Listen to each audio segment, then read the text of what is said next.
YouTube, and I'll start the recording for Zoom in the cloud. Okay, great. Thank you, Ed. I will call the 157th meeting of the South Slough Reserve Management Commission meeting to order. Today is Thursday, December 3 in the year 2020. It's just about 1:04 p.m. We have a quorum as indicated by the Management Commission. The manager of the South Slough, Bree, who is present. So let's take roll call of who we all have today from the commission, and then we'll have introductions after that. So Bob Main, you are to my right, so I'll let you start. Good afternoon, Chair Walker. Congratulations on your re-election. Thank you. Let's see, who else do we have? Trent. Hello, Trent Hatfield, Education. Great. And Chris Wall. Oh my gosh, Chris, this is the first time I've ever seen you. Oh, that's unfortunate. I'm sorry, but I'm glad I can. Because usually we just have you on the phone. So very, very nice to finally. Oh, I always presumed I can see you guys when I'm on normally when you're in your big meeting room. So I thought you could see me. But anyway, Chris Wall with NOAA's Office for Coastal Management. That's awesome. All right, who else do we have present from the commission? Chief Dave Kronsteiner. Oh, go ahead. Dave Kronsteiner and Dave, and I think I heard Chief. Yes, Chief there. Okay, Chief Brainerd is here. And did I miss anyone else? Maya Watts from OIMB. Oh, there you are. You were in my upper right corner. It's hard to see everybody. I know. There's so many of us. Okay, anyone else?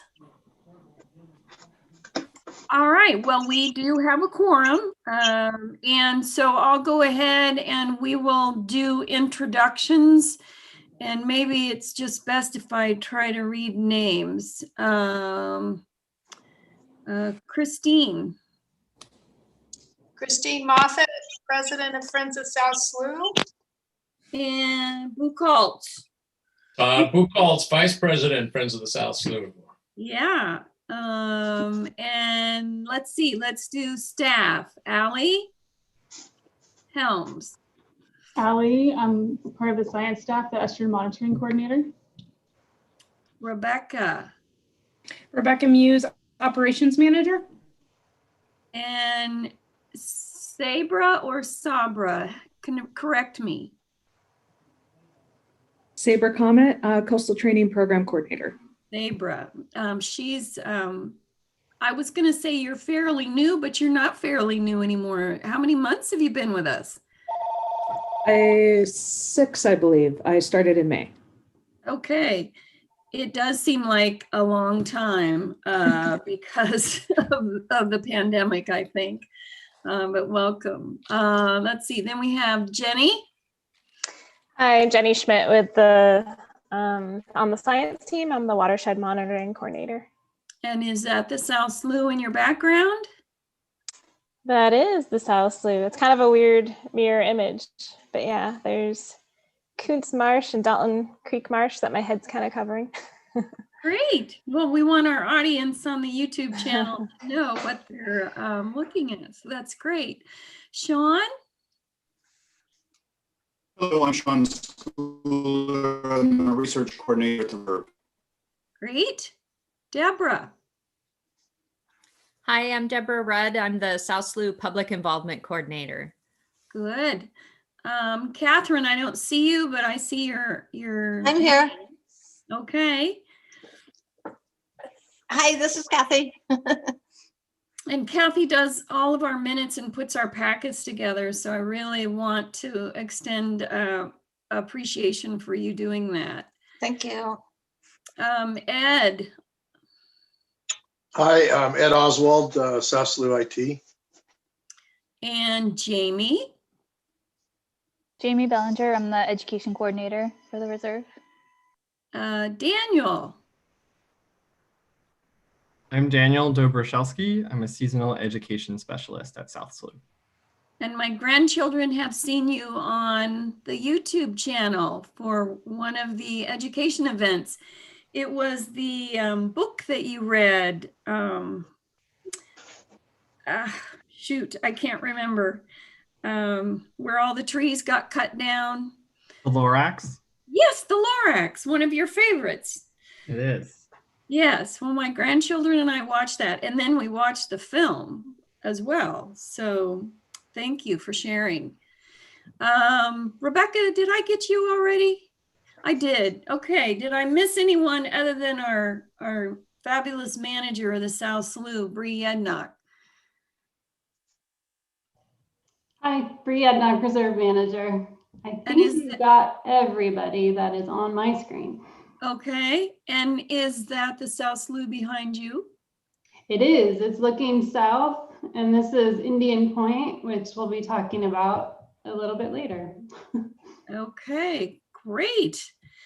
All right. Well, if you can open the chat, if you have a chat, and you can raise your hand somehow if you have a question. Sometimes it's hard for me to do all those things at once, but raise your hand if I don't see any of that. So we'll move on. We have our meeting minutes from our meeting on July 16th, 2020. If you all have had a chance to review those, I would entertain a motion to approve the minutes. If there are any changes before we do that, let me know. All right, then I'll hear a motion from one of the board members. Trent, you're right in front of me, and you've got Christmas all over behind you. I'll make a motion to approve the minutes. Okay. Second. And I heard seconds from Bob Main and someone else I didn't see, Maya. Okay. All those in favor of approving the minutes, say aye or raise your hand. Dang. All right. Okay. And all those opposed? All right, those are approved. Yes.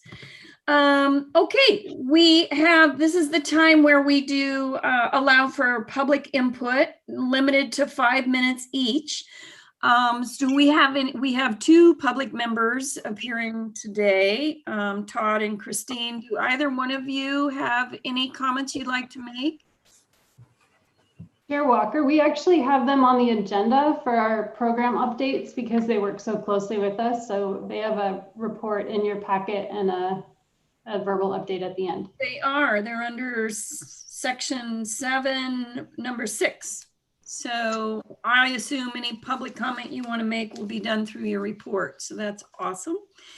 And I don't see anyone else as a member of the public other than the employees in the commission. So we'll move on to the next agenda item, which is old business. And we have 2 items, the transfer of the reserve management and the commercial kayaking report for 2020. So I can actually give the report on the transfer of the reserve management. Excuse me, we are not transferring the reserve. Woohoo! Good. As you know, the state land board, when I was hired, had asked me to look into finding alternative management for the South Slough because they felt that it was an expense to the Common School Fund that might be better served with another manager. Bree Ednock and I researched that idea for about 2 years. We made a pretty valiant effort because that was what I was asked to do, though probably I would say even a third of the way into that, I thought, I think we're going to end up where we are today with the Department of State Lands managing it because it makes sense. And so Bree and the staff at South Slough did a tremendous job of providing some research and some educational materials that we put into a comprehensive report to the land board. That was our land board meeting in October. And our fabulous staff in the Salem office, our communications staff, Allie Ryan Hansen, helped put that into a format that just shined. And so it took all of the great words and the great comments, and we put it together and made a presentation to the land board. And the recommendation that I made ultimately was that South Slough should remain with the Department of State Lands for many reasons. You can go online to our website and download that report, but I believe Ms. Yednock emailed that out to all of the commission members so that you could see that. We wanted to make a very comprehensive report because when I leave, as directors are prone to do from time to time, we have that information in the file. It is now historical, it is comprehensive, and it includes some really terrific comments and reasoning for why it makes sense for the South Slough to remain with the Common School Fund. We also, as part of our outreach, had conversations with the education beneficiaries, and they all agreed that this was the appropriate place for South Slough to remain. So I'm delighted to say that we are hopefully done with that conversation. Of course, the land board changes, as you know, the principles change. We have a new land board member coming in January, a new Secretary of State, Senator Shemia Fagan will be joining us. So there again, you have a change in the land board makeup. But at least now, if the new incoming secretary asks questions about it, I will hand her the report. I will actually hand her the report before she asks the questions, so that we can assure her that we have done our homework and made a good decision. So with that, I'm pleased, and it should give our employees some assurance that their jobs aren't going to change, and the management will not change. So I'm very pleased about that. And I want to thank NOAA. Chris appreciated the letter that NOAA drafted and submitted for that report. That was terrific. And we got a letter from both the Coquel and the Confederated Tribes of the Siuslaw and Lower Umpqua Indians. So Chief Brainerd, thank you for making that happen. Those were all good things to go into the report. So before I move on to item 2, is there any discussion about that? I see happy faces, and that's all good. All right, we will move on to old business item number 2, the commercial kayaking report for 2020. I'm anxious to hear how that went during time of COVID pandemic. So Bree, are you going to provide that report? Yep, yeah, that's me. Okay. So, just as a kind of background, you'll all remember that in June of 2019, the Management Commission approved a permitting process for commercial kayak guides who wanted to operate in the South Slough Reserve. And last year was the first year that that we were able to implement that permit. This was the second year. So we issued one permit, and I just have in the packet the details from that, which I'll kind of paraphrase for you. So we received a complete application from the South Coast Tours Company from Dave Lacey in August, and we issued a permit at the beginning of September for kayak operations. Prior to him submitting the application, part of the requirement is that all the guides complete a training with our reserve staff. That's to go over stewardship concerns, protection of cultural resources, and just general conservation while they're out, as well as providing information about the programs and the work that we do so that they can share that information with their customers. So Dave Lacey completed that kayak training remotely in June. Eric Dean, our education specialist, provided that training along with Stacy Scott, the Tribal Historic Preservation Officer from Confederated Tribes of the Kuslar Umpqua Siuslaw Indians. We're very happy to have her participation in that training. That's a really important piece of what we all wanted to do, is make sure we're protecting cultural resources as well. So part of the permit requirement is also that the operators provide us with a brief report of their activities for the year. So Mr. Lacey emailed me his report, which of course, due to COVID, things did get shifted. They weren't able to operate as many trips as they usually do, but they did run 8 tours with 14 different groups. 37 people went on the trips, and they grossed a little over $4,000 in revenue. And he noted that people came from all over the Northwest, from Seattle, Eugene, Portland, Bend, Sacramento, San Francisco, and as well as local folks as well. So that is the extent of that report. Are there any questions, comments?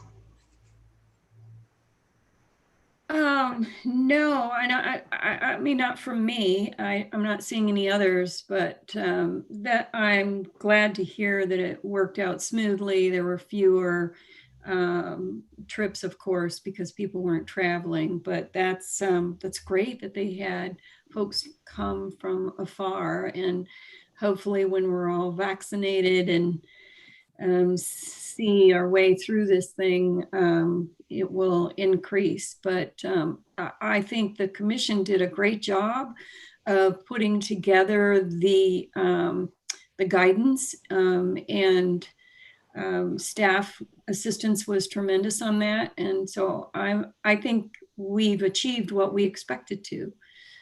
Any other comments about that?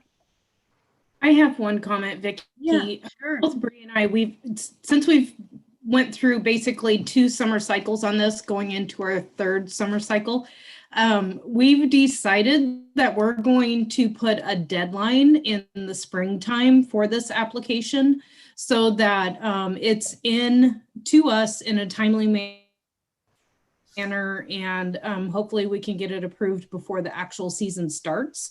I know the first year it was just one of those situations where we were a little late getting it through the approval process.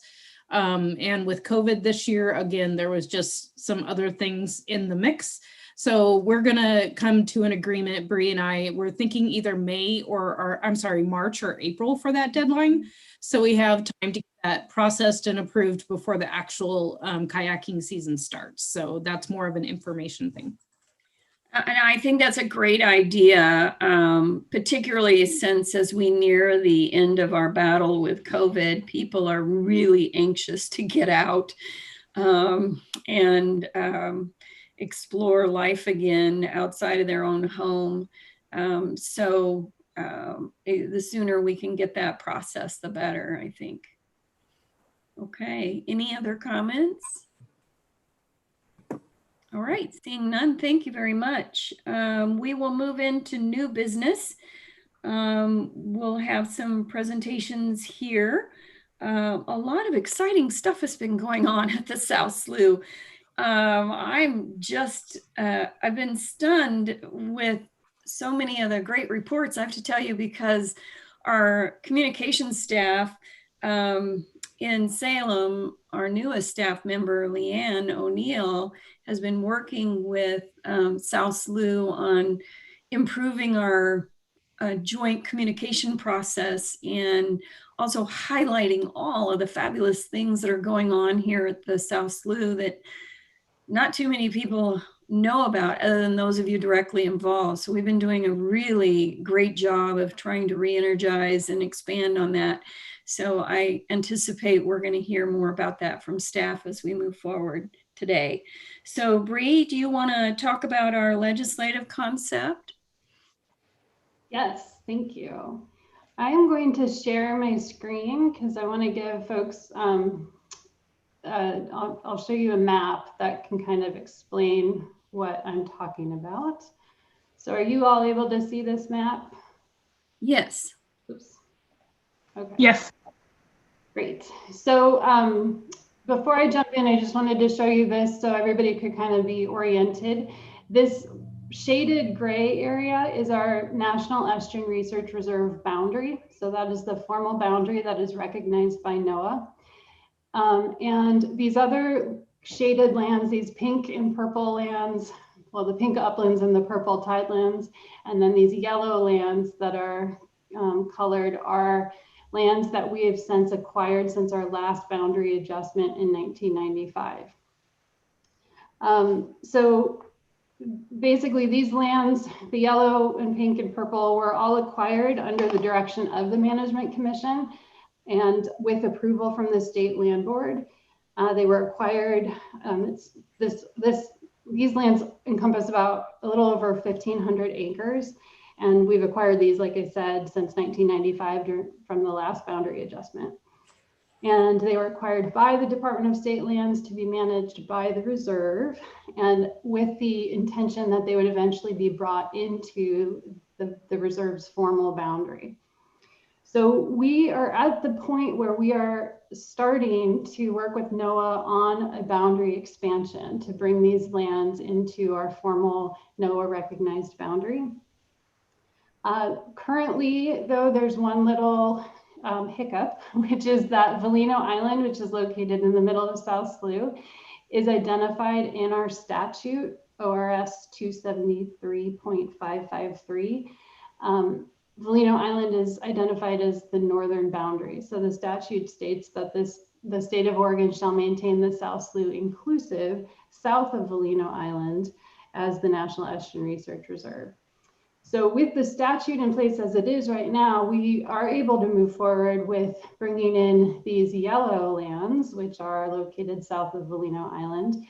But because a boundary adjustment is a pretty long process, a pretty extensive process, we want to try to bring all of our lands in at the same time. So in order to do that, the Department of State Lands has submitted a legislative concept to amend that statute so that the language allows us to bring all of these lands into our boundary.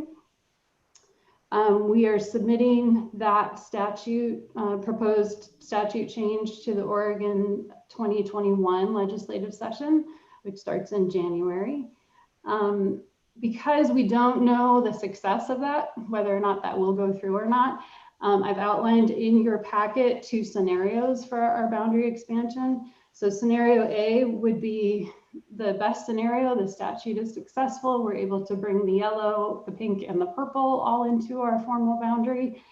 That would allow us to bring 1,568.28 acres into our reserve.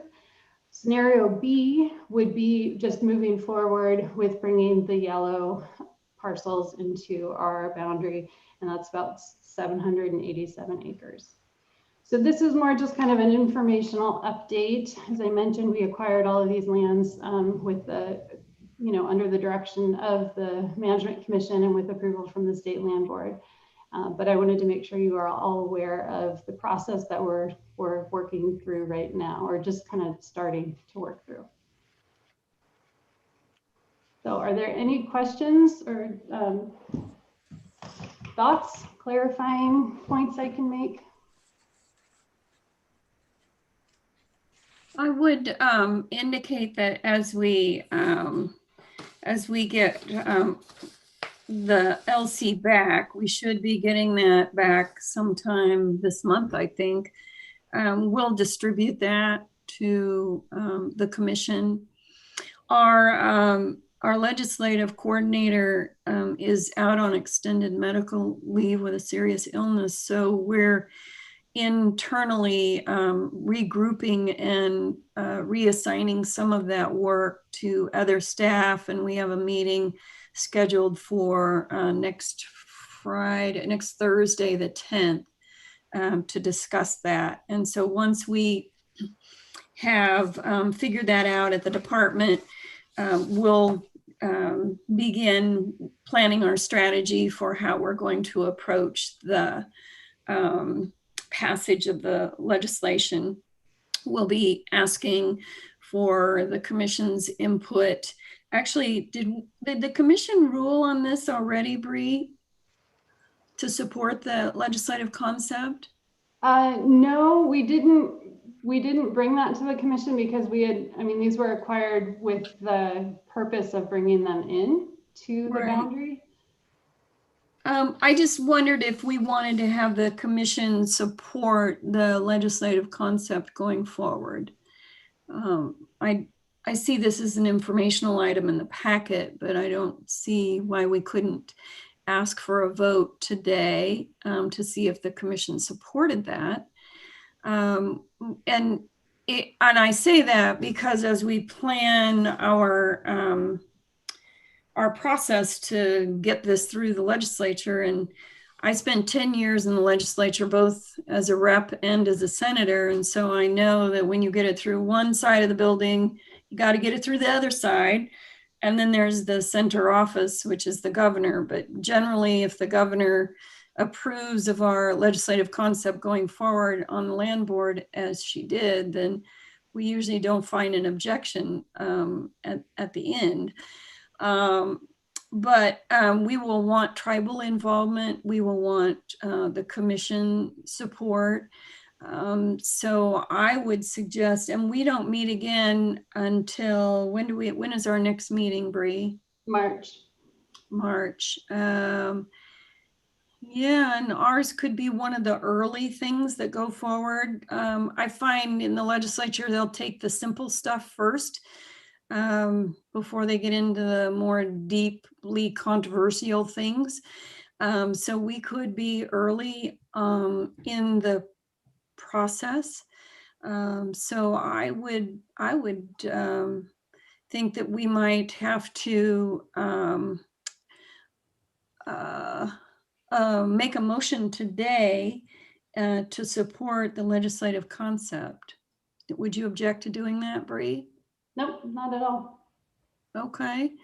Well, let me make the motion and then we'll have conversation about it and then take a vote on it. So I would make a motion that the South Slough Management Commission, South Slough Reserve Management Commission support the legislative concept that's being brought forward to the 2021 session to expand the boundaries for the reserve. So I'll hear a second on that and then we'll take comment. I see Bob's hand for a second. All right, so let's have discussion about that. Any of the commission members wish to talk? Yeah, you want the tribe to follow on with a support also? I didn't quite. Yeah, yes, Chief, I would like to, I think Bree has already reached out to both the Coquel and your tribe as well. And we're just trying to determine when to activate all of that support. So yes, we will definitely want to hear from the tribes, both tribes, and actually the South Slough tribe as well, or the Siletz, excuse me, not the South Slough, the Siletz, we'll reach out to. Good. Vicki, Maya put in a comment in the chat. She had to leave early, but she's supportive of the action item as well as the procurement grant we'll be discussing. Okay, yes, I see that comment. I'm going to put the comments up on my right side now so I can see those. All right, Bob? Yes, do you want the commission to weigh in with approval or just me? No, I want the commission to support this motion, and then I'd like the commission to draft a letter once the bill is introduced and assigned to committee and is ready for hearing. Okay. We'll bring it up in January then. Okay. Our office manager is off having surgery and will be gone for several weeks now. Oh, okay. Well, hopefully doing well in recovery. Okay, so any other member of the Reserve Commission wish to speak to the motion? All right, well then, I will call for a vote. All those in support of the motion made to officially support the legislative concept to expand the reserve boundary, say aye. Aye. All those opposed? Okay, that motion passes. Thank you, Bree, and thank you, commission members, and we'll continue to reach out and obtain the other support. It'll be easier once we get our legislative concept back, and then when it gets dropped, it'll be in bill form. So we'll have something more substantive to work from. Okay, great. Thank you very much. Thank All you. right. Let me go back to my agenda. And we are into the second item of business under new business, and that's the application for NOAA Procurement Acquisition and Construction Grant. And that is up on our screen right now. Okay, so every year we have the opportunity to apply for the NOAA grant that comes around every year for procurement, acquisition, and construction. We've been very successful in the past of getting our grants funded, and we're crossing our fingers. This year's going to be just like previous. This year we have some needs at the visitor center that have come up recently in a facilities assessment that DSL contracted for. And that's one of the things that we're going to focus on with this grant. So the main concept or subject of this grant is going to be enhancing access and education experiences while improving ADA accessibility, creating a self-led learning experience within the exhibits at the visitor center. So basically what we're doing here today is requesting your authorization to go ahead and apply for this grant. This grant is going to be in the range. We're still working on the budget. The grant is officially not due until I believe it's February 2nd. So we're still in the creating of the narrative and whatnot budget for this project. We're looking anywhere from the $300,000 to $400,000 range. And then with that number, our match will be in the range of $128,000 to $172,000. The actual budget is going to be based on quotes and estimated from the contractors that we're working with. Most, if not all of the match on this will include staff salary and fringe for managing the project. And then we can also include some volunteer hours for different aspects of the project that they will be assisting with. So some of the goals for this grant is going to be the first and probably one of the biggest is going to be renovating the public restrooms at the visitor center to current ADA requirements and allow for gender neutrality. One of the things that comes on this project to look at the 4 walls that we have and try and include this within the footprint that we have without having to add on. One of the ideas that we have is to create 4 separate restrooms that will be gender neutral as well as ADA accessible. So currently we have a men's restroom and a women's restroom with multiple toilets in each. Those 2 rooms will be separated into 4 different rooms to be able to accomplish this task.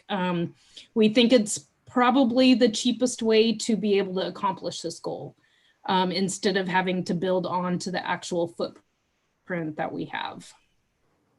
So the second goal for the grant will be to replace and install multiple ADA compliant exterior doorways to allow access for all abilities. Some of the areas we're focusing on is the front entrance, one of the auditorium doors, and then one of the classroom doors. The third goal will be to update and renovate the visitor center exhibits, which we will require a full exhibit plan, the renovation, and then the actual installation of the exhibits. Our goal here is to kind of create a self-led learning experience, more engaging, inclusive, and accessible to all audiences. Our exhibits in the visitor center are about 16 years old.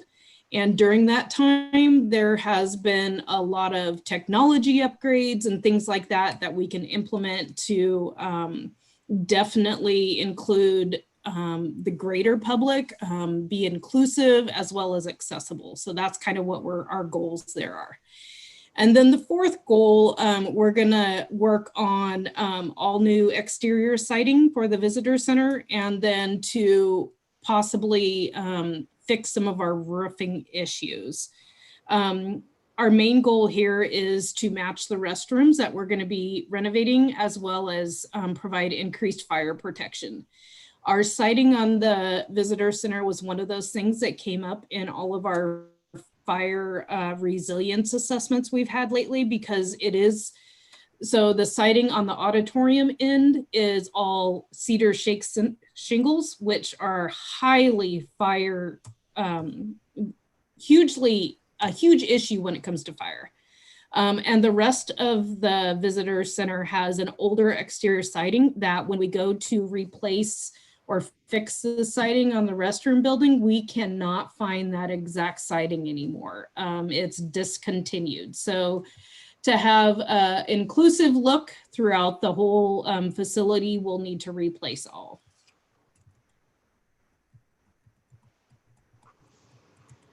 Earlier, I mentioned that there was a facility assessment that was completed. DSL contracted with a company to complete assessments for all of the DSL owned buildings.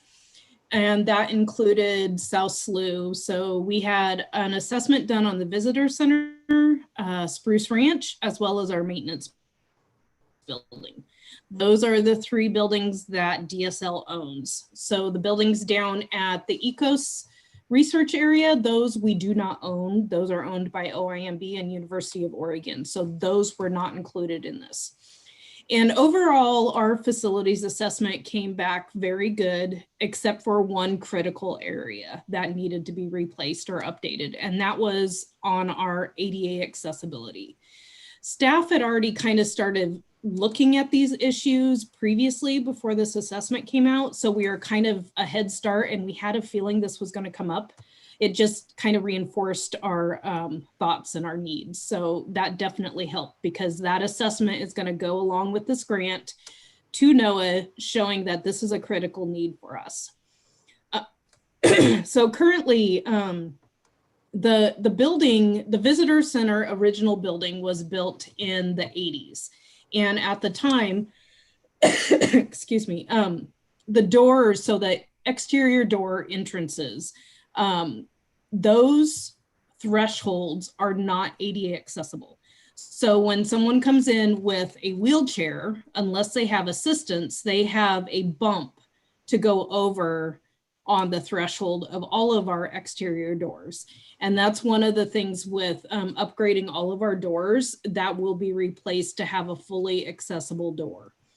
The other thing that we will include with the doors will be automatic door openers. So they can push a door or push a button and the doors will open for them. Currently, they really need someone to assist them to get into our facility. Let's see here. Our exhibits, like I said, it's been 16 years since they've been updated. Our education staff has really been focused on lately looking at equity issues and information gaps within all of our outdated displays. This construction award will allow them to update this, create a plan, renovate, and install elements to make it a more self-led learning experience. Currently, our exhibits are more along the line or the idea that someone will show you through the area. And with our current situation, we don't have like an interpretive guide available on a regular basis for that to happen. The current exhibits are also very text heavy and only available in English. So that's one of the things that as they come up with a plan, they're going to look at having that less text, more visual. And if there is anything text related, then we will look at multiple languages to be able to translate. And then I mentioned the roofing and the siding already. So what our recommendation to the commission is to authorize us to go ahead and submit this grant proposal by the February 12th deadline. Any questions? Remind me again what the total grant ask is for, the amount? The total is going to be within the $300,000 to $400,000 range. Okay, and then our match. And then our match will be the $128,000 to $172,000. That's a lot of things that we need done for that amount of money. I can tell you from my experience, those automatic door openers are pretty expensive to do and necessary. Actually, what I've found in getting quotes and whatnot, that door openers are going to be the cheapest part. Oh my goodness. Actual doors that are fully handicapped accessible, those are what's going to be the biggest cost. Mm-hmm. The actual openers are only about $2,000 a piece. Okay, and the hardy plank siding, is that, you know, building materials are hard to come by these days because during the pandemic, everyone is home remodeling and doing all kinds of things. So one of the things that we've discussed with this grant is if once all of the quotes and everything come in for our top 3 goals, which would be goal 1, 2, and 3, if those come in and we're within that $300,000 to $400,000 range, we would probably hold off on the siding and roofing because we don't want to make this grant so big that it puts us out of the running for a positive response from NOAA. Okay. We do only a certain amount in the PAC budget every year from NOAA, and we don't want to make it so big that it lessens our chances of getting it. So goal number 4 is going to be that question mark on if it's going to be included 100% or not. Well, I appreciate that you recognize that cedar siding is not a good thing when you're amongst a bunch of trees. It looks pretty, but it does go up in flames pretty quickly. In Oregon, having the worst wildfire season that I've seen in my entire life here, we need to be aware of those things. Though I will commend the commission and the staff. I believe last year we eliminated many of the old dead trees that were around, and we also removed trees that were too close to the visitor center to cause fire. So I think those are all good things and will help minimize losing the visitor center should a fire occur. Dr. Walker?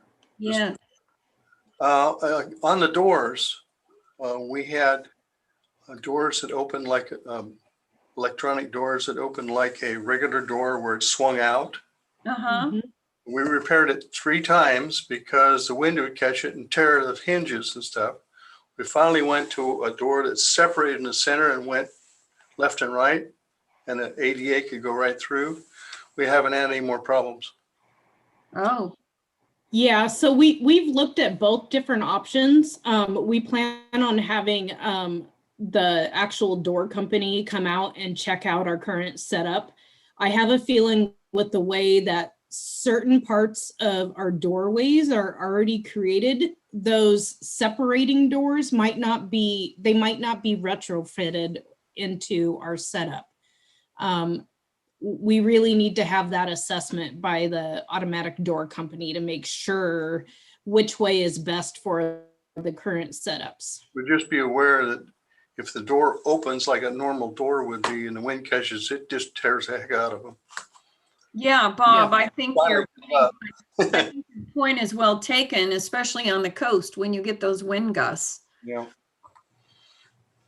Okay, well, Rebecca, just note that for the record when you have the door company come out and take a look. All right, thank you, Bob, for that comment. Rebecca, were you done with your presentation? I am. Okay, any other questions? We'll have a motion to make, but we can, anyone have any questions of Rebecca? Very good presentation. I appreciate it. And, you know, it's sad that even when it was built in the 80s, we weren't thinking ahead about people with disabilities. And it's taken our country a long while to figure that out. Even today, many cities and communities around Oregon and elsewhere are still creating those curb cuts that need to be done so that people can actually get up on the sidewalk in a wheelchair or some other assisted device. Yeah, and one of the things that as I was going through and doing our research, so the restrooms, I believe it was in 98 to the 2000 mark, handicapped accessible stalls were installed in both restrooms, so the barriers and the doorways, except for the actual doorway into the restroom wasn't renovated to allow for a wheelchair to go in. So it was kind of half done.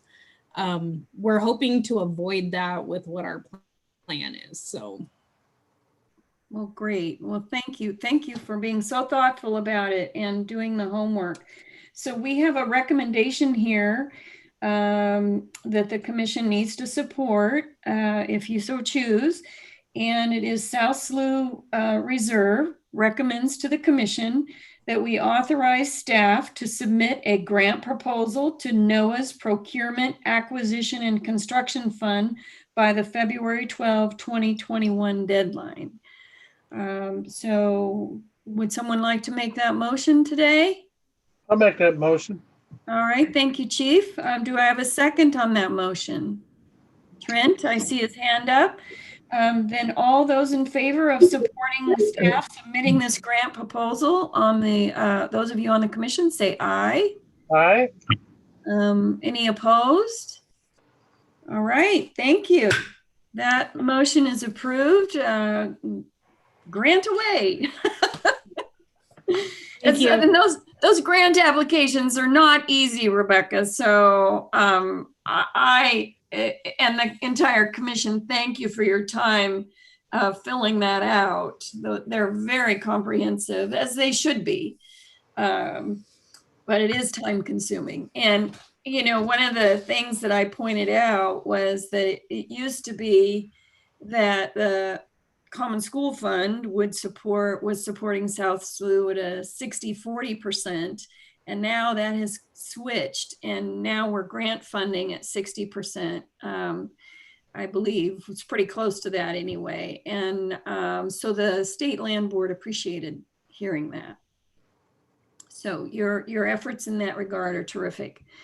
Okay, let me see, turn my handy agenda back to the front page. Oh, we get staff presentations. We're going to have a staff presentation on the status and research of eelgrass in the South Slough, and that's coming to you from Allie. So I will mute myself and turn this over to you, Allie. Okay.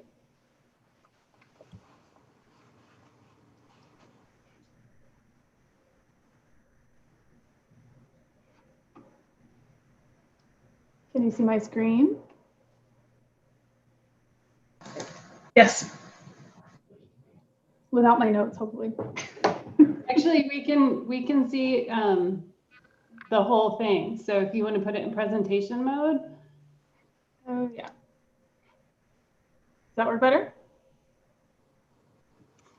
Yeah, can you, let's see, we're seeing your main slide and then your next slide with your notes. So you might go to display settings and see if you can switch your, we should have tested this out. Yeah, Or I sent a Allie, message to Ed, but I think if you have two screens you're working from, you have to select the right screen in Zoom. So you have to make sure the Zoom you selected is green, like highlighted around. You might be selecting your wrong one. Does that make sense? yeah, I'm not seeing a difference though. Hold on.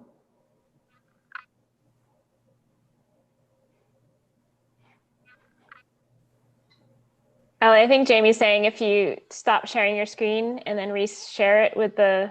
There you Oh, go. there you go. That worked. That worked. Whatever you did. I changed the screen, but then I stopped sharing. Hold on.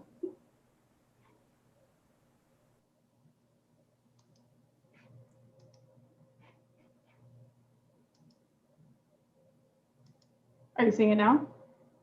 Yep. Yeah, perfect. Yeah. Okay, sorry about that.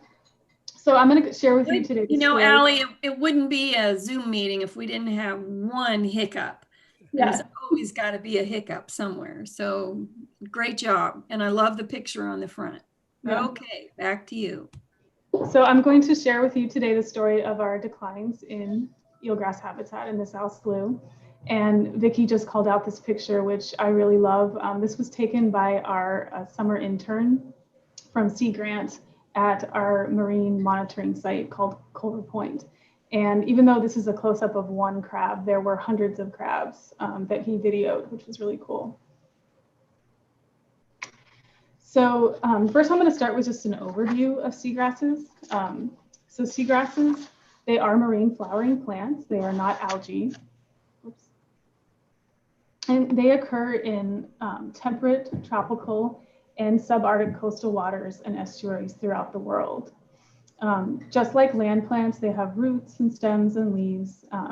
They do photosynthesis, and they produce flowers and seeds. And that's how they reproduce sexually.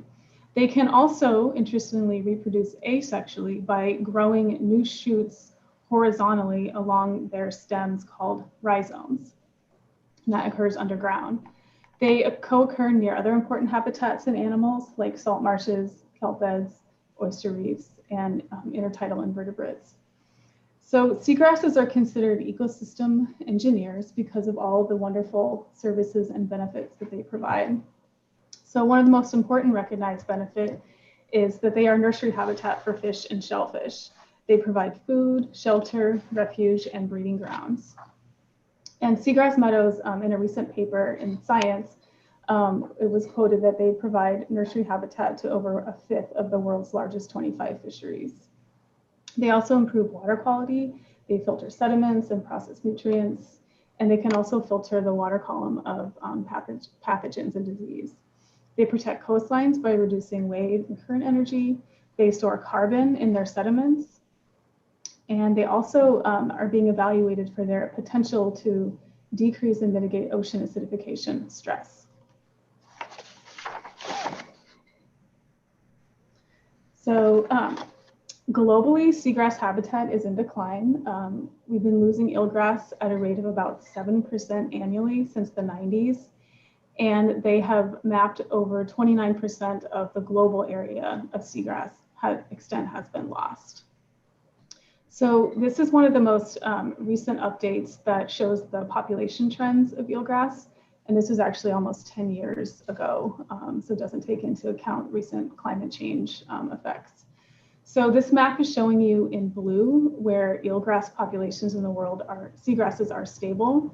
And then all of the pink and purple are showing areas where eelgrass species are declining, which you can see is a lot of the different areas. The numbers are just different bioregions that they classify for seagrasses. And one thing I want to call out is that we are in the 4th bioregion, the temperate North Pacific. That has the highest number and percentage of threatened or near threatened species. So there are 8 species, 44% of eelgrass is declining, 28% are stable, and then 17% were found to be increasing. So there are a lot of global threats to seagrasses. Coastal development is one of the primary threats. Water quality degradation, eutrophication, too many nutrients in the water column, and sediment increases. Climate change, warming oceans. Oops, sorry about that. And then also wasting disease. We have some graduate students who have been looking at eelgrass wasting disease in South Slough. So we do know that we have it present. So there are 72 species worldwide, and we have a diversity of 4 species locally. So you're probably most familiar with our native eelgrass, which is Zostera marina. And then we also have a non-native eelgrass called Zostera japonica, and that is commonly known as the dwarf or Japanese eelgrass. And it is both smaller and shorter, so it doesn't have that really dense canopy that Zostera marina has. And then the picture on the right shows the difference between the blades, so they're pretty distinguishable in the field. We also have a rocky intertidal species of seagrass called Spilospadix. And then we have a freshwater brackish species that occurs in Oregon, California, and Washington as well. We don't have this, I've never observed it in the South Slough itself, but it's been noted by Dana Hicks from our Aquatic Resource Land Management Department. So now I'm going to get into our monitoring. So we've been monitoring eelgrass in South Slough primarily by intertidal surveys over the last 16 years. And this series of pictures shows the drastic decline in eelgrass that we've experienced in the last 4 years. So this site was set up in 2004. The top picture is before we actually began monitoring in 2002, and you'll see how abundant the eelgrass is intertidally. It's throughout the channel and then all the way up that extensive mud flat. By 2016, in the lower left picture, it's one of our interns helping me do our monitoring. The intertidal mudflat is still primarily covered with eelgrass, but there are some bare patches that you're starting to see. Then in 2017, you can see the same, this is the same view looking east. Eelgrass is very sparse with a few patches remaining, primarily on the edge of the channel. And then by 2018, basically you have very small patches of eelgrass that are present. Mostly it's all intertidal mudflat. So it's a pretty drastic and fast change, as you can see through these series of pictures. We also monitor eelgrass at other sites along the estuary, which is the map on the right. So from the marine, we have Culver Point, Bellino's the site that I'm showing you the pictures for. And then we have 2 monitoring sites that are further up in the riverine area. And this series of pictures showing 2008 and 2018 is at the most riverine site called Danger. And so that's up really far up Winchester Creek. And this is to show that there are all of our monitoring sites have been experiencing the same declines, not just at the marine and the polyhaline sites. So this graph shows our 16-year data set with eelgrass shoot density on the left axis, and then quarterly data points for Bellino. We monitor the other sites less frequently, but what you'll notice is that there's seasonal variation every year. We have peaks, of course, in July, and then in the summertime, and then eelgrass will decline throughout the winter. And so those are kind of the dips. But what you'll notice is that in 2016, there is a sharp decline at all the sites. So Bellino, you can see it. We have a high abundance in the summer, and then it just decreases throughout the year, and it doesn't recover. Something that is a little glimmer of hope, when I added the most recent data points for Culver Point, we are potentially seeing a little bit of natural recovery just at the marine monitoring site. Bellino is continuing to stay down around 5% for our monitoring plots. So we were interested in finding out if these declines were occurring in other areas of the Coos estuary or if they were restricted to South Slough. So in 2018, we had a research experience for undergraduate student named Karina Wirfs, who took on this project, and she tracked down eelgrass population trends and data sets from other researchers. 2 data sets are from Oregon State University, and another data set is from the Oregon Department of Fish and Wildlife, the Seacorps Shellfish Assessment Program. And so what you'll see when she compared our eelgrass trends with these other areas that are all in the lower part of the Coos estuary. There wasn't any monitoring that was occurring in the upper part of the estuary, so keep that in mind as we talk about this, is that the declines really are localized. There are, at least at the lower Coos estuary sites, they are still showing stable or healthy eelgrass populations. She also, I don't have the graphs here, but she looked at long-term trends from our water quality stations. And she found that there are long-term increases in water temperature and turbidity, which are both bad for eelgrass. And she also found decreases in salinity, dissolved oxygen, and pH. So I have this series of maps here to kind of make the point that even though Karina found healthy abundances in some lower populations that were being monitored by these partners, we have a historic eelgrass layer. And as you can see, we've had some infrequent monitoring efforts. In 2005, the EPA did a monitoring of eelgrass throughout the bay. And then in 2016, this is our most recent imagery, you can see that there have been overall declines throughout various areas in the Coos estuary. And this also kind of brings home that keeping maps updated for the Coos estuary is a challenge. And what's interesting is that the 2016 imagery was flown right before we saw the drastic declines in eelgrass. So this map wouldn't capture the recent losses that we have experienced. So this led us to move forward with evaluating the declines and to think about the next steps for recovery. So through the Neuroscience Collaborative grant, we established an eelgrass recovery advisory committee. And these were just wonderful volunteers. We had over 50 people that responded with interest who formed this group. And it was a wide group of people ranging from restoration scientists, eelgrass ecologists, stakeholders, graduate students, and these were all along the West Coast from Canada to California. So we formed this committee to help us discuss restoration strategies and develop a plan for moving forward. We held a workshop in Eugene last year in the spring, and we talked about and ranked the various abiotic and biotic stressors. And we also looked at different research proposals and ranked those as well. So what came out of this meeting was that we really needed to focus on what was causing the declines of eelgrass before we were to pursue like a large-scale restoration project. So there were 3 projects that graduate students who were already working on eelgrass and attended this meeting expressed interest in. And we were able to fund them with the Margaret Davidson Fellowship, which is the NERS funding from the first year. And we split the funding for these 3 projects. So all of these projects are different modeling using our water quality data. So trying to understand which environmental drivers are contributing to the eelgrass changes. And I'm going to go through just a quick synopsis of where these 3 projects are at right now.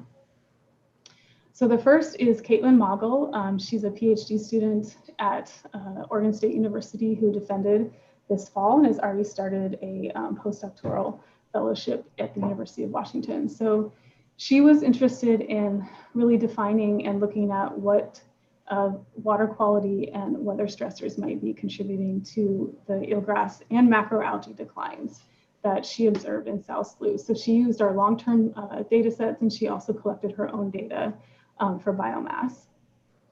And what she looked at was modeled after a study that was done looking at principal component analysis. So she grouped the environmental variables into regimes that were related. So she had a temperature regime, nutrient regime, watershed impacts that were documenting disturbance from activities like logging and forest fires. She had an ocean regime, and then she also was interested in ocean acidification and hypoxia, and if there's any mediation that offers for the macrophytes. So what she found through her PCAs was that Temperature and watershed disturbances were both significantly negatively correlated with both eelgrass and macroalgae biomass. And she also found that her ocean acidification and hypoxia measurements were positively correlated, so that she did see a significant effect of the ability of eelgrasses to diminish the effects of OAH, and that's through their ability to uptake the carbon dioxide through their leaves. She also, one of the most interesting things she found was that this occurred differentially at sites. So the OAH mediation was strongest at the riverine sites, which are interestingly the hardest to restore. So kind of thinking about the different places that we might focus on and the benefits that you would receive from restoring eelgrass in different areas. She saw, she did see a positive effect at Volino Island, but then she saw no effect at the marine site for OAH mediation. So the next project is Maria Jose Marin. She's a graduate student of Dave Settleblame's at the University of Oregon. And she used a Coos estuary hydrodynamic model and oceanographic data to look at effects of the marine heat wave. So starting at the end of 2013 through 2016, there were warmer water anomalies that were related to ocean temperatures, and they termed that the blob, if you've heard of it. And she also looked at effects from the El Nino warm phase events. And so what she found was that through modeling wind stress, both water and air temperature, as well as river discharge and water retention time in the estuary, that the eelgrass die-offs were correlated with increased oceanic heat flux, increased atmospheric heat flux, as well as a decreased riverine heat flux. So basically, hot water temperatures were hanging out in the estuary and stayed there, resided there a lot longer than they had before the marine heat wave. And she's beginning to calculate all of these and look at heat budgets through all of these different inputs from both the ocean and the riverside. And then the last modeling effort I'm going to talk about is Winnie Wang. She's a graduate student at Oregon State University and was interested in applying a global species distribution modeling of eelgrass that she had read about in a paper. So this is software that's called Maxent, which stands for maximum entropy. And so this models distribution of species incorporating presence absence data, which we have from our mapping efforts in 2005 and 2016 for eelgrass. And it predicts the distribution of eelgrass based on environmental variables. And so the appealing part of this is that it estimates the relative contribution of each of those environmental variables. So the global model used 13 environmental variables, and through our swamp water quality and weather data, Winnie's using this to look at 18 different variables. So this is just an example of one of her trial runs. It takes a lot of space, so she was trying to work with groups of variables to get her model working. So this shows 4 environmental variables that you can see the ranking for. So temperature is showing as a strong driver, the strongest driver in this example of the smaller model. So she's working on getting the other variables for other years. And another appealing thing is that you can use this modeling to look at before and after events. So she's going to be comparing the environmental drivers from 2010, which is a year where eelgrass was really healthy, 2016, which is actually the year of the decline, and then she'll be comparing that to 2018, which is after declines. So this leads us to the present.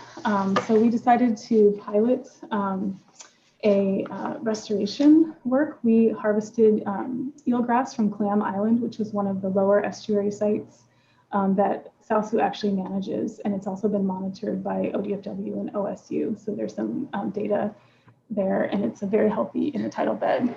So we transplanted at 3 elevations to see if elevation is driving any of the growth or survival of the transplants. And then we're also planting in different seasons. So we've planted so far in July and in September along these 3 transects. So we have a total of 18 plots that we are now monitoring. And this map shows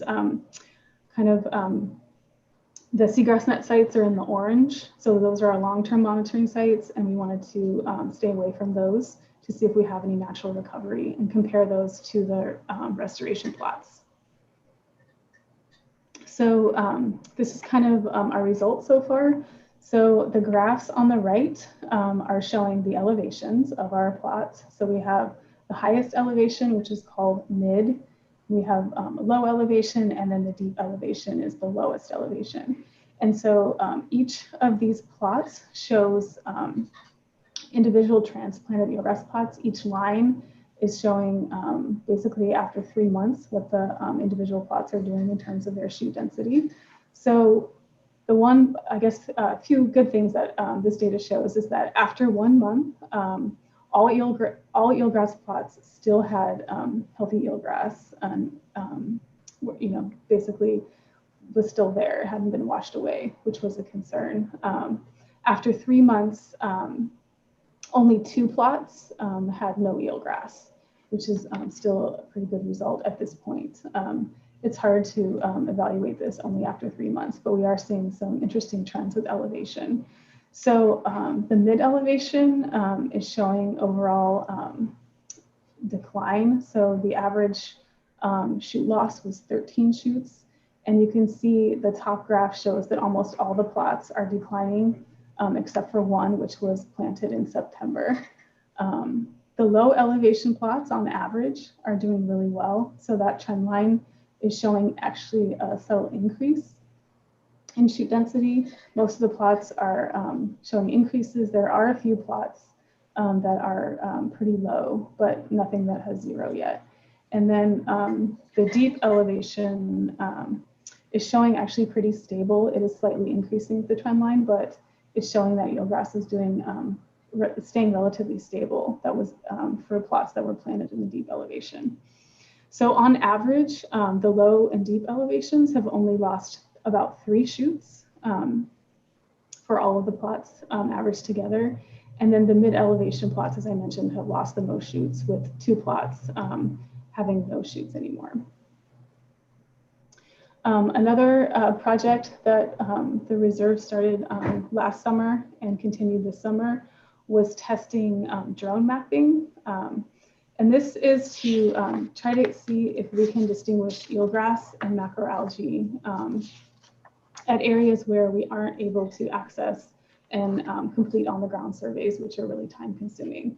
So some of these other sloughs and areas to see if eelgrass is changing in areas that we're not monitoring routinely. So last summer, there were 3 altitudes that were tested, 30, 60, and 240 feet. And the outcomes from that summer was that the images, you were able to distinguish macroalgae and eelgrass with about 10 to 20% error. And the results from that preliminary study recommended trying higher altitudes to reduce the data processing time and to cover, increase the aerial extent, the ground coverage through the flights.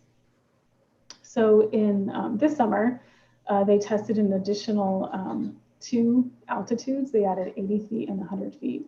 Unfortunately, what this showed was that the 60 feet altitude was still the best height to be able to distinguish eelgrass from algae successfully.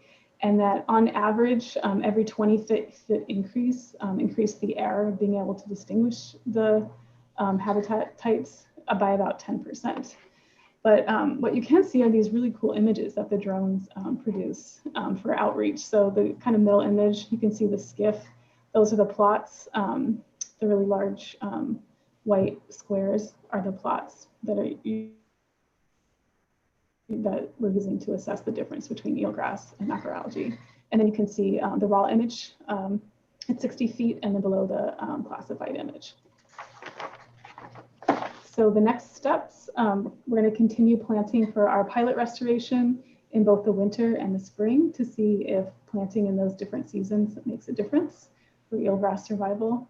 We're going to look at the results from all the eelgrass and environmental modeling projects and compare those to see if there's drivers that are showing that are standing out between all of the studies or what differences there might be. We're also interested, and we have written some proposals to look at site suitability assessments. So areas that may have been good for eelgrass in the past may be different now. We've seen some changes in elevation that may be driving that from our restoration experiment.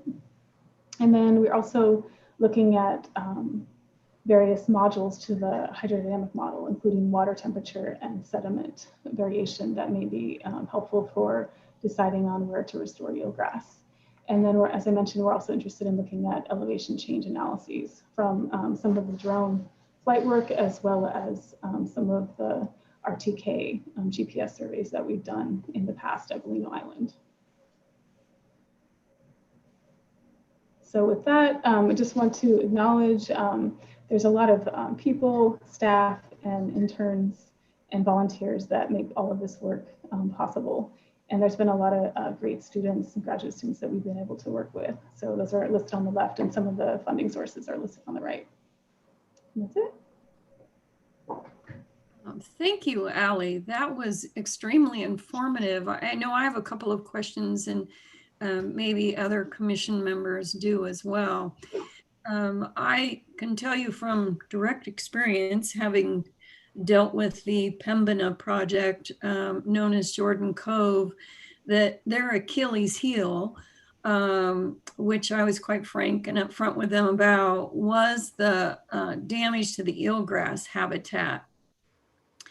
And there had not been successful studies showing that eelgrass could sustain being transplanted and regrown elsewhere. So I was really fascinated by reading your study. Now it's only been since July and September, so it's not really long-term enough, but it does sound like there might be some success here at being able to regrow eelgrass in other locations. Mm-hmm. Yeah, I think it is really too early to tell.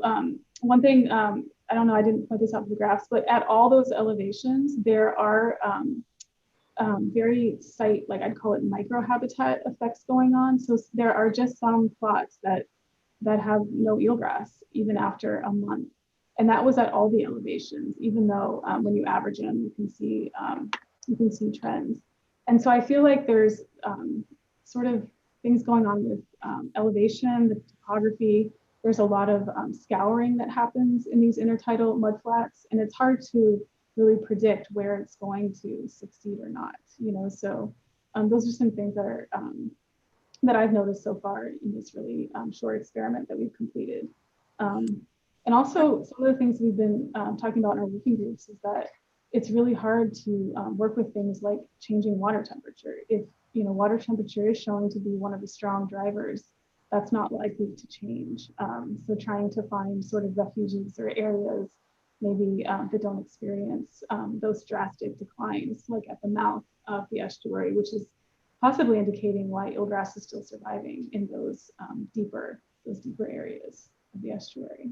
And the water temperature can certainly change pretty frequently, depending on the activity. Let me ask you this question. Are we the only estuary along the West Coast that is undertaking eelgrass studies like this? For restoration? Yeah. Yeah, no, actually Oregon has, we had this eelgrass working group. We have the least examples of successful or tried restoration. And that's kind of because we don't have as much development. You know, that may be changing, of course, things like the LNG, unfortunately, but Washington has a lot of examples of restoration. Some success, it depends on how you evaluate the success. There's a project right now that the Pacific Marine Estuarine Habitat Partnership is looking at because they haven't really done a thorough evaluation and addressing what makes a project successful when you can deem a restoration successful.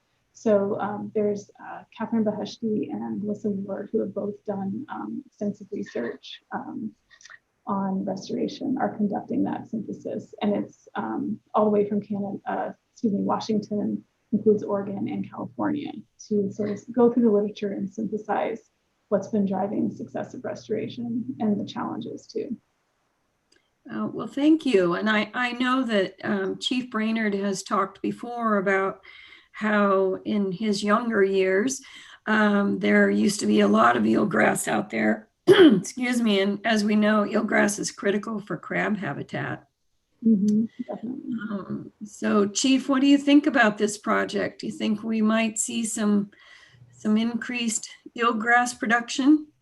Sounds good. It sounds like the water temperature is the big changer that's happening. Is that right? Yeah, that's what we're seeing. So basically there's a little bit of a lag effect. So 2013 is when we saw the first effects of the marine heat wave come in, and 2014 sustained that, as well as 2015. And then there was a lag in response for the eelgrass. So eelgrass has these, thresholds that we're still also interested in evaluating for temperature and salinity and other environmental variables. But it can hold on for so long, and then it reaches these thresholds, which is mostly what the hydrodynamic model Maria Jose's project is showing, is that that warm water was hanging out because of the reduced rain for those years following the blob, that it just didn't get flushed out like it normally does because that lack of fresh water. So there's a lot of sort of variables that go into it, but water temperature is certainly one of the strong drivers that's showing through all of these studies to really stand out. Great, thank you. Any other questions for Allie? This is just one fine example of some of these grants that we have the opportunity to study science and nature, and I really appreciate that we had that opportunity. So thank you, Allie. All right. We have a whole slew of reports, information reports, but I'm thinking we could use 5 minutes to get up and get a drink of water and take care of some other needs. So why don't we take about a 5-minute break and come back and regroup. All right, Ed, I'm gonna put us on pause. Thank you. There is Ed. We're recording. We are recording. All right. Yep. I will call the South Slough Reserve Management Commission back to order. We had a little bit of a break, and now we are so excited. We're going to move into item 7 of our agenda, which are the information reports that talks about all of the things going on in our facility here. And we'll start out with administration and facilities. And I think that will be Rebecca and Bree. Chair Walker, Correct. before we jump into that, I just wanted to note that Commissioner Hatfield put a question in the comment box for Allie. Allie, do you know if anyone is doing eelgrass monitoring in Bandon? Yeah, not that I'm aware of. I'm not as familiar with eelgrass extent in Coquille. I'm not sure if any of the mapping efforts have extended that far south. But I was thinking that we could check in with the Bandon Marsh and the National Wildlife Refuge. So I think it's U.S. Fish and Wildlife Service that manage that. Yeah, but I'm not aware unless anyone else is. Okay, well, that'd be great if you can just check in with them and let Trent know the answer to that question. That'd be great. Okay, all right. Facilities and administration, you are on deck. Bree, you want me to go first? Yep, this is all you. Okay. So the majority of my updates were in your packets, except for one. We didn't want to put this in. We just didn't think it was appropriate to include in the packet. So South Slough had a couple unfortunate situations the end of September and into October. The last weekend of September, we had a gentleman that went missing around Hinch Bridge area of the reserve. There was a report of a missing person whose vehicle was found at South Slough. Our staff members actually originally found the vehicle and reported it to Coos County Sheriff's. Search and rescue was done by Coos County Search and Rescue as well as Coos County Sheriff's. It went on for about 5 to 7 days before they called off the official search. Family and then fellow friends and some of the original searchers came back, and it's continued off and on, but as of now, nothing has been found. So he's still missing. The last update we had was that the family was going to keep on coming out and doing some searches on their own. And it sounded like the sheriff's office was helping them coordinate that. So that's very unfortunate. Also during the same week, that whole week was just a very eventful week for us. On October 6th, we had a gentleman pass away while hiking on the trails with his wife. During their hike, he felt very short of breath and sat down on one of the benches that were in the area to recover, but quickly went into heart failure. We had a contractor at the time working on the deck, as well as 2 staff members that were in the visitor center at the time, and they responded very quickly and CPR was administered. 911 was called and we had several emergency personnel that were responded, but he did not recover. The couple was actually passing through from California and traveling up the coast. So the sheriff's office worked with them to secure lodging and to contact family. You know, one of the things that both situations highlighted for us was the fact that the reserve is a beautiful place, but it's also very wild and rural. We don't have very quick response when we need someone to come out just because of the location. So it reinforces the fact that we need staff that are trained in CPR and first aid and be ready anytime needed. We normally provide training to all staff for first aid and CPR every 2 years, and it normally happens around April. This year, unfortunately, due to COVID, it was canceled.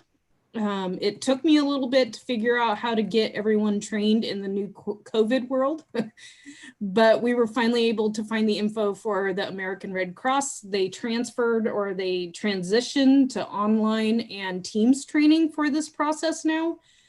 We actually had the first half of our staff complete their CPR training yesterday, and then the second half of staff will complete theirs next week. So that is something that we've been doing there, and the unfortunate events, it definitely just reinforces the fact where we're at. We're very rural. We need to be prepared if any type of an emergency happens. So it was very unfortunate. That was pretty much my update. Bree, did you have anything else to add? No, you had also highlighted the rest of the admin updates in the packet. So if there are any questions that folks had about that, we'd be happy to answer them. All right. Thank you, Rebecca. And both of those were very unfortunate events. And I do hope there's some closure on the missing gentleman at some point. Yep. Looks like Commissioner Wall has a question. Yes.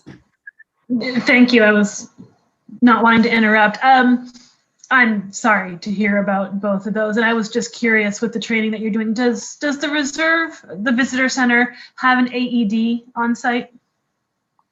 We do. We have an AED on site at the visitor center, as well as we have one down at ECOS in our other office. And actually during the situation with the gentleman that had the heart attack, the AED was on site and was assisting until the responders got there. So yes. Okay. Okay. Well, great. Okay. Thanks. Okay. Any other questions? All right. Then we're going to move into education, and then after that we'll have coastal training. So Jamie, are you giving the education update? And Sure. I have to tell you guys, oh my gosh, you have done phenomenal work in this COVID environment, just doing a full 360, trying to figure out how to manage your education programs in a pandemic. So I'm anxious for my colleagues to hear about that. Sure, thanks. Yeah, it's nice to hear because I think that we tend to feel like maybe we aren't doing enough because we have had to change so much. I think you all know or understand that our forte, the main thing we focus on at the Reserve with education is hands-on place-based learning, which all went totally out the window. So all of our normal audiences were gone. None of our school programming, which is a big fall audience, no public programming, no outreach events. None of that stuff has been happening since mid-March. So we definitely had to rethink, like so many other places, we had to rethink what we were doing. And I think in the last, when you guys had the last update from us, Deborah gave the report and probably mentioned that we were providing in-person summer camps for really small groups of kids in the area. Those were our first in-person and some of our only in-person programming that we did this year, but we still felt like it was really important. It was certainly different. And yeah, we had to pivot that way because those programs, although they're outside, were really different than they normally would be, with smaller groups of kids and a lot more adults and a lot more cleaning. But they were really successful. They were very much appreciated by both kids and parents. We also, staff, I put a lot of detail in about things individual staff have been doing in the report, but in general, staff have also been working to transition a lot of our skills so that we're better at this kind of virtual online programming. And we have transitioned some of our programs as much as we can to virtual versions of some of those things with Facebook Live and YouTube Live, and then just content on YouTube. And we're working on some program content for schools right now, virtual program content for classroom teachers and students. Yeah, so it has been really different. And I think we appreciate you saying that, Vicki, because we feel often like we're not doing as much as we could be because we don't know what to be doing. Like so many people don't know what to be doing to support our audiences like we normally would. So yeah, I think that's a short summary. I did want to mention too that a lot of the education staff have put some time in this year to forming and initiating diversity, equity, and inclusion work. So we have a committee that has several of our education staff and our CTP coordinator and our stewardship coordinator and Bree on the committee, trying to make a roadmap and an outline for how we can intentionally improve our inclusivity in really all aspects of the reserve. So it's another place that we put in some time. And I don't have anything else to add. I see Deborah and Daniel on there, so if they want to add anything, they are welcome to. Sure. Deborah and Daniel, do you have anything to add?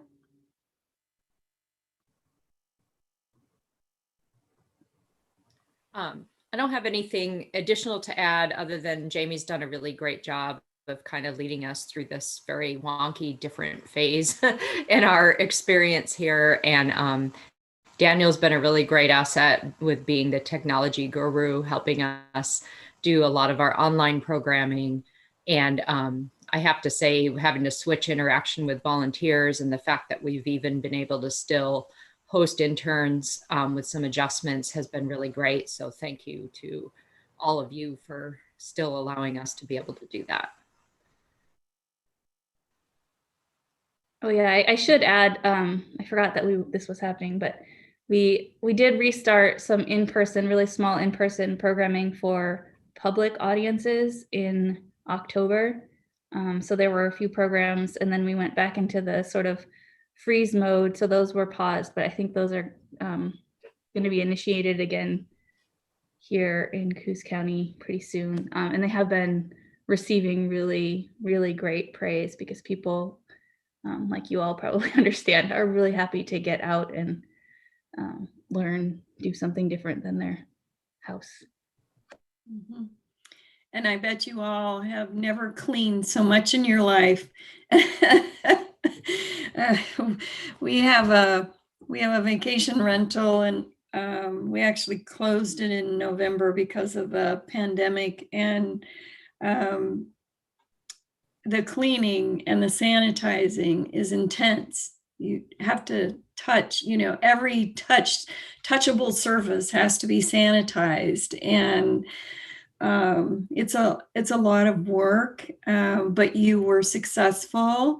You had children take classes. No one went home sick. No one got sick. So it was just a new world order for a while. And Daniel, I miss seeing your cat. I think your cat got in the picture during that reading that day. My grandkids thought that was great. There is the kitty. That's the fun thing, is that with so many of these online meetings, we've been able to get photobombed by people's cats and dogs and children. So in some sense, that's been great. All right. Daniel, anything else from you? I'll just ditto Deborah, that Jamie's done such a great job. Our managers have done such a great job of helping us make this transition and being patient and helping us figure out what to do and how to do it. So it's been tough, but we've been making it happen. So thank you. Okay. Yes, there is a light at the end of the tunnel. My oldest grandchild's in first grade, and he comes over here on Tuesdays and Thursdays for classes because both his parents are teachers. Now they live right next door. So it's the Walker compound. So he doesn't have to go very far, but his attention span is a little bit taxed doing video. So I understand what you're trying to do with these folks in your program, but I think they appreciate it. I think that attention span comment covers the adults as well. Yeah, my grandson wants to do everything but do class. And when he colors and dawdles, he throws paper behind him on the floor. So when he's done with school for the day, there's all kinds of stuff behind him. It's just his shtick, So there you go. All right. Well, we're going to move on to hear all about coastal training, and hopefully there's been opportunities to continue that in the pandemic. Yes. Although first, since we're on the subject of cats, have a one right here. What a precious baby. And now he'll go back to sleep. Just as a quick recap, I joined the South Slough team in May of this year. So a couple months into the COVID pandemic. So unfortunately, I haven't seen it during normal times.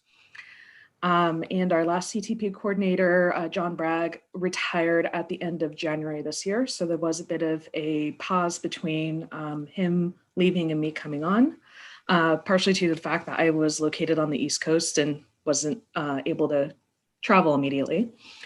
But we have the CTP program has been slowly starting to gain traction. There was one of the coastal training program has a requirement of 5 workshops being held per annual year according to NOAA standards. Those have been allowed some flexibility this year due to the transfer of staff between me and John Bragg, as well as the effects of COVID. But I'm still trying my best to meet that 5 workshop standard.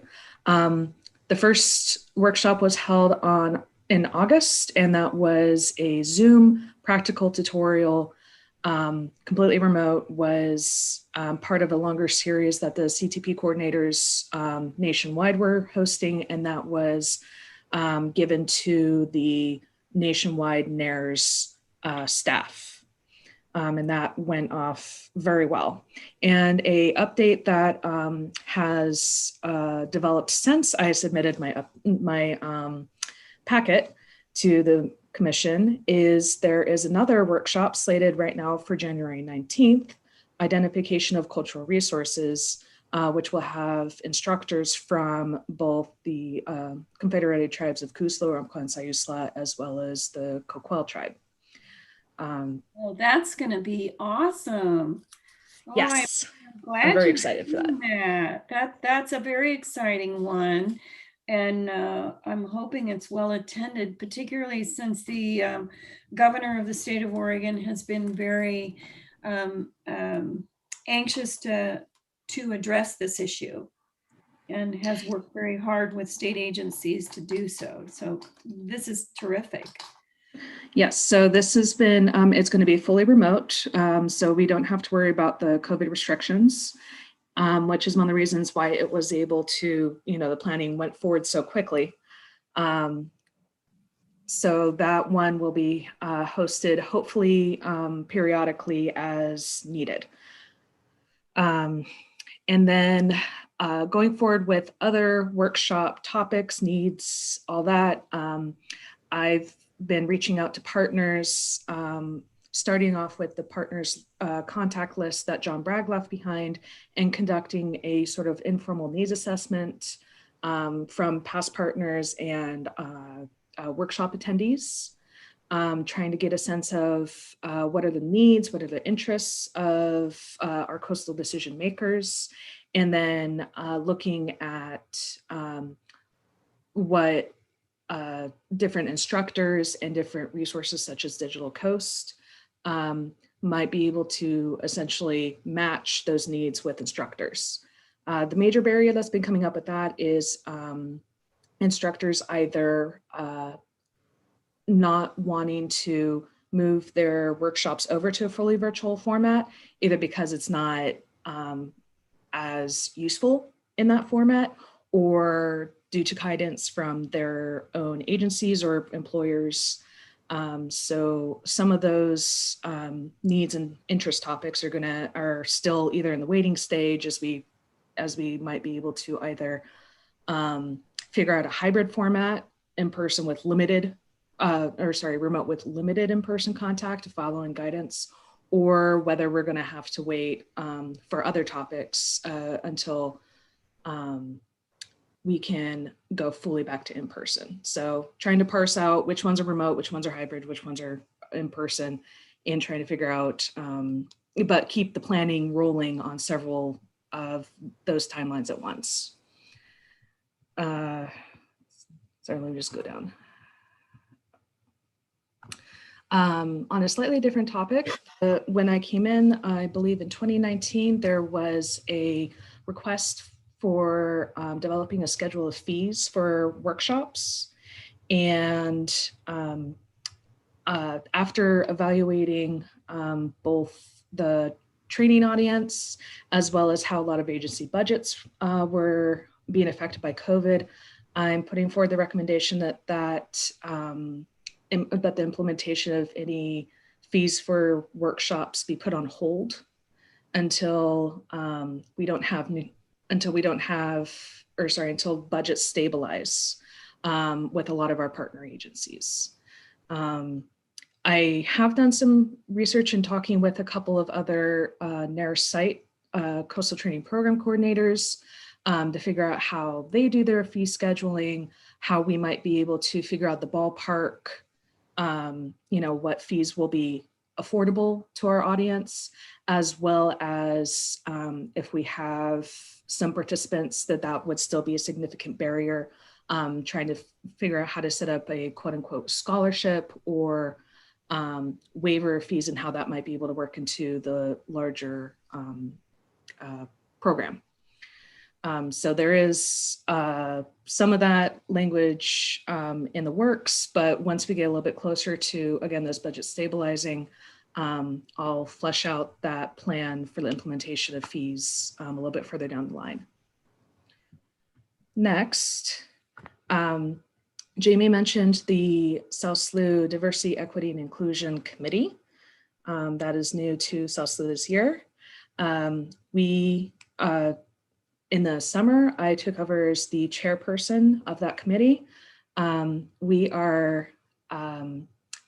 have a couple of projects that are moving forward, a whole bunch of ideas that we have that will be geared up in a timely manner, and are soliciting more topics of interest from the rest of our staff.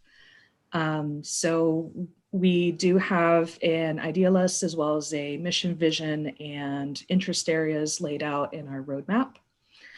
And we're hoping that that roadmap will continue to be a living document to keep us focused on ongoing needs and ideas for how to engage a wider portion of our community, both here in Coos County as well as wider abroad. And speaking to that topic, the NARES annual meeting had quite a few diversity, equity, and inclusion sessions. The coastal training programs section had quite a few sessions, two of which I co-led, one of which was history of place, and another surrounding the idea of land acknowledgement. So I learned a lot from those sessions, was able to bring some ideas back to South Slough, and hopefully we'll be able to report out on some of those actions as they go forward. That's it for my updates. Thank you, Sabra. You didn't let any grass grow under your feet during COVID. So I appreciate that. Chris, you have something? Thank you, Sabra. I just, I presume and hope you're well tapped into our office's network of training resources. And so this is maybe goes without saying, but I just want to make sure you are aware and then share for the sake of the others that a number of the trainings that our office delivers that are included in the Digital Coast are currently being transferred or have recently been transferred to an online format. Now, as Sabra, as you mentioned, not all of them are very conducive to do that, but for the ones that we could, we have been working this year to transfer them to an online virtual format, and a couple just recently became available. So Sabra, if for some reason that's not something you're extremely familiar with, I'm happy to help connect you, or you're the liaison, Bree Turner for the reserve. My counterpart that works with you guys can certainly get you that information. But then for everyone else's awareness, there's a particular self-led training tutorial about how to facilitate virtual meetings that we've created during this pandemic time. It's been, we have that as a resource for anyone who needs it. So I can provide a link to that in the chat if you want. That's just another one I wanted to make sure others on the commission or listening in were aware of as well. Well, I think my office back in Salem, the Salem staff would be interested in that as well. Let me provide the link right now. And I can follow up. If anyone has questions, you can reach out to me afterward. And Chris, yes, I'm in negotiations on a couple of the Digital Coast workshop offerings. Good. So thank you for that. All right. Any questions of Sabra and the work they've been doing? All right. Well, then we're going to move on to science, and Sean is going to lead that discussion. And Sean, you guys just got published because I remember signing off on a press release about shoreline crab. And this was the other thing, and Deborah's been very involved working with Leanne about making sure we push that stuff out there so that people know all the great things you're doing. I learned more about that little crab than I knew before. So I'm going to turn it over to you to talk about what you've been doing in the program area. I'd just like to use this opportunity to discuss what we've been doing for green crab research. And so we have been doing a sampling program starting about 4 years ago, got much more intensive. And this year we found that the green crab abundances have been increasing every year, basically since 2016. So it's a kind of a warning sign that something might be happening in the estuary from green crab numbers now. The good news is, I guess for us in South Slough, is that most of the high abundance areas are in Coos Bay, along the sort of Coos Bay waterfront. And in South Slough, it hasn't been nearly as high as that. But the bad news is that the abundance in that area seems to be high enough now where it might be negatively affecting eelgrass populations in the area, based upon other studies that have been done previously. So I'm working on a report now, and you mentioned with Leanne, I'm going to send it to her and get it, I can't remember what the terminology is to it, but branded, I guess, branded with the new branding strategy. And then I'll discuss it with our education staff and also send it out to a number of different stakeholders that we have that are interested in this sort of stuff, like the Dungeness Crab Commission might be interested as well. And that might be some opportunities for more research to look at the impacts of green crab in some of these areas.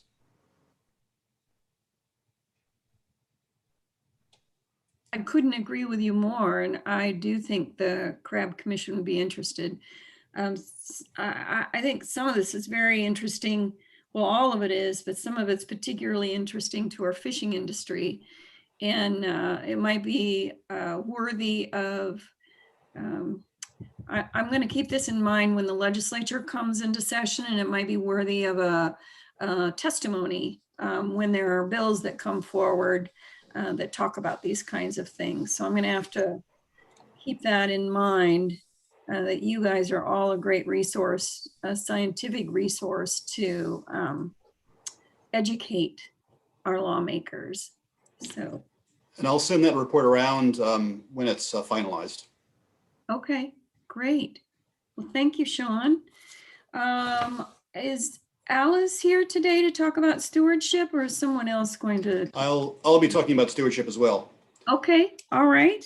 Were there any questions of Sean about green crabs or anything that you read in the booklet? And I do encourage you, if you have not read through it, to take it to bed tonight and read through it. It's good nighttime reading material.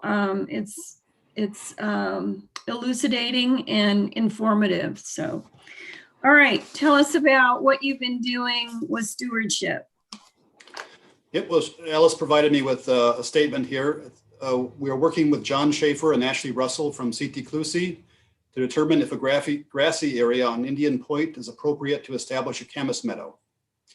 Due to high deer browsing, the area decided to first run an herbivory trial where CT Clusie donated 175 camas bulbs for this trial. If unprotected populations are successful, then we will continue working with CT Clusie and reach out to the Coquel tribe to move forward with establishing a camas meadow.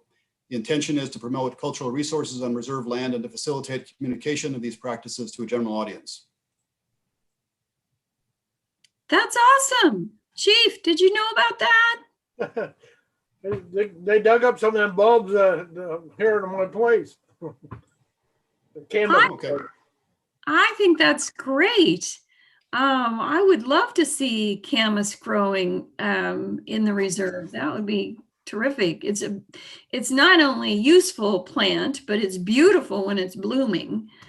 But oh, that's wonderful. When did you plant those, Sean? Do you know? Yep. Yeah. Well, I helped her about a week ago. So just went in. Okay. And going. It's running now. Is this the time of year where you're supposed to plant those bulbs? Yep. Okay, because they are bulbs, right? Yep, that's correct. They're a form of lily. Yeah. Oh, way cool. I'm excited for spring. All right, well, thank Alice for reaching out to the tribes for that. I think that's wonderful. All right, we are going to go to the Friends of the South Slough. We have Todd and Christine to tell us about all the great things you guys have been doing on behalf of the South Slough Reserve. So I don't know who has the speaking role today, or both. That would be Christine. Well, I will start. I'll fill in. I might be segueing over to our Fire Winnie guy here. All right. So you have the report. It's a couple pages. I just want to celebrate a couple of things. Certainly, we were thrilled to understand that DSL is firmly endorsing and staying with South Slough folks as the partner. And that is an important move for our state and the future. And I want to thank you for your comments in regard to that. That was important. Well, you are certainly welcome. The other thing, just to follow up on some of the eelgrass work, it's mentioned a couple of times in the report, but because we are an NGO, we are able to accept funding a little easier than the Department of State Lands or the federal government. So we are in a grant collaboration with the PMAP folks on eelgrass restoration. So that's a good segue to what Allie was talking about. The project that's underway right now partners two scientists that are working to provide a synthesis of data on eelgrass restoration throughout the Pacific coast from California up to Washington, and where it's failed and where it hasn't been successful and where it has, and some of the factors associated with that, with a goal of understanding how this can fit with a regulatory process. So I think you'll be interested in that synthesis as well as with DSL. And again, we are planning to partner with all of you to provide the appropriate donations for when we can secure the two plots of land at the entrance to the reserve, which will be a real asset to how we look from Seven Devils Road. One of the things that's involved with certainly renewing what the visitor center is going to look like is as we are working to reconfigure our bookstore so it will be safe whenever open to the public again, but also in a somewhat reduced but emphasizing the true relationship of what we sell with what the South Slough does in featuring the local information and so forth. And then a real shout out, and this is where I'll pass this off after I finish my comments here, but Todd, I don't know how many of you folks know that Todd is retired from BLM, and Todd and I are both trained fish biologists, but he has a new role in life, and that is in fire logistics. And we missed him very much. I missed him very much as a Friends of South Slough, but I think he was about 6 weeks in fire duties in parts of Oregon and California. And we're so proud of what he and his associates did. And then another board member, Ashley Anducci, she's a key community partner with Road Climate and so forth, assisting all the fire victims in Oregon. So we're proud of our board members and community members, and look forward to fewer fires, to have Todd around more and more safe. But then before I hand it off to ask Todd to make a few comments about some of the stuff he's been doing, I want to emphasize this. It hasn't come out in this meeting, but we are also able to write letters because as volunteers in an NGO. We can kind of say what we want to say. And I had the pleasure of listening to a webinar earlier this week on information webinar hosted by EPA Region 10 to support the Confederated Tribes request to be treated in a similar matter as a state for water quality standards under Section 518 of the Clean Water Act. It was a really interesting webinar, and we at FOSS are planning on writing a strong letter of support for this. There's only 2 other tribes in Oregon, that's the Warm Springs and the Umatilla, that have that authority to function maintaining their own water quality standards. So I think it's really thrilling that the tribe is showing that that kind of leadership, and we plan to support that. So that's again in the report. So then I just like to segue off to Todd and have him offer a few things about what his perspective is and some of the things he's been doing. Cool. Well, thanks, Christine, and thank you for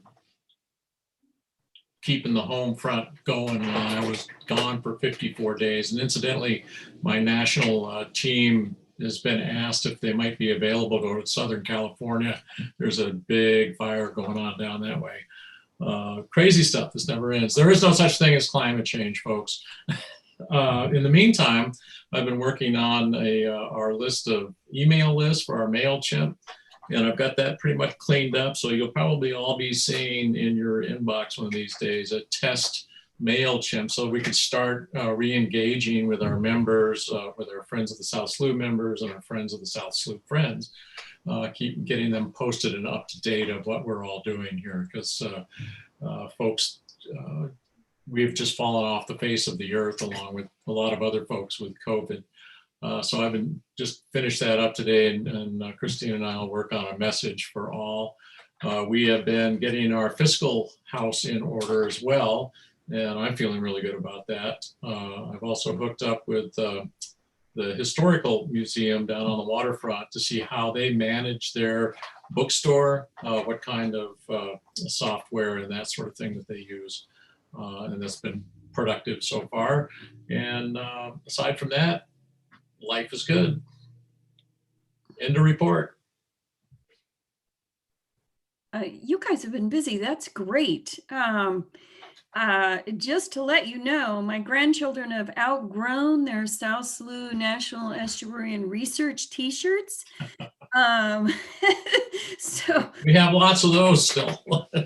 The unicorn ones with the rainbows, we don't have so much of those anymore. Yeah, well, these were beautiful. Time for a visit. Yeah, it's time for a visit. But what I was really excited about, I appreciate your action, your letters of support for the budget. That's certainly going to be important, and I'm certainly glad the administration will be looking favorably at that.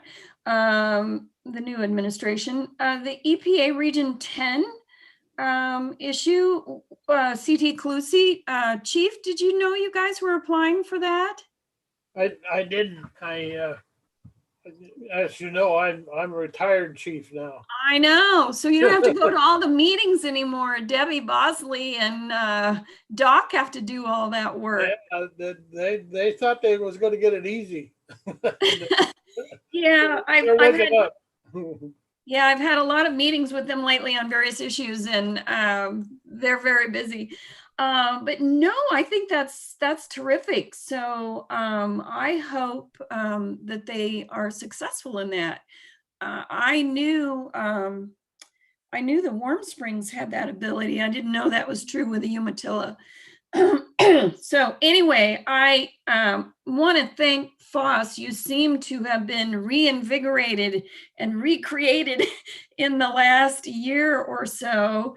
And you're just so active, and I don't know how you manage it all, particularly when one of your members goes away for 54 days managing fires.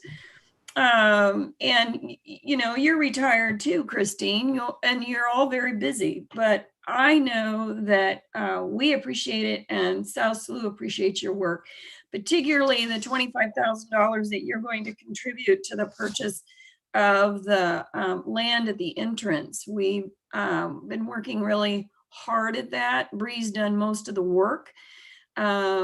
But I think we're going to be very successful and create this whole new entrance that's just going to be spectacular.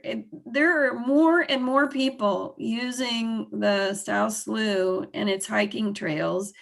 And here we have, even though this gentleman passed away on the hiking trail, they were from California and they knew where to go hiking. So that's just wonderful. I'm so proud. We are the first NER in the system. Everyone here knows that. We've got a plan for that celebration because that was 1974, the year I graduated high school when you guys were created. So at some point we have to have some celebration to really, I think after we've got all these redesigns and everything done, well, that'll be cool. And I still need to get down there for your summer music concerts. Though with COVID, I'm sure you didn't have it this summer, but hopefully next summer we will be able to do that again. So Foss, thank you. You guys are great. Anyone have any comments?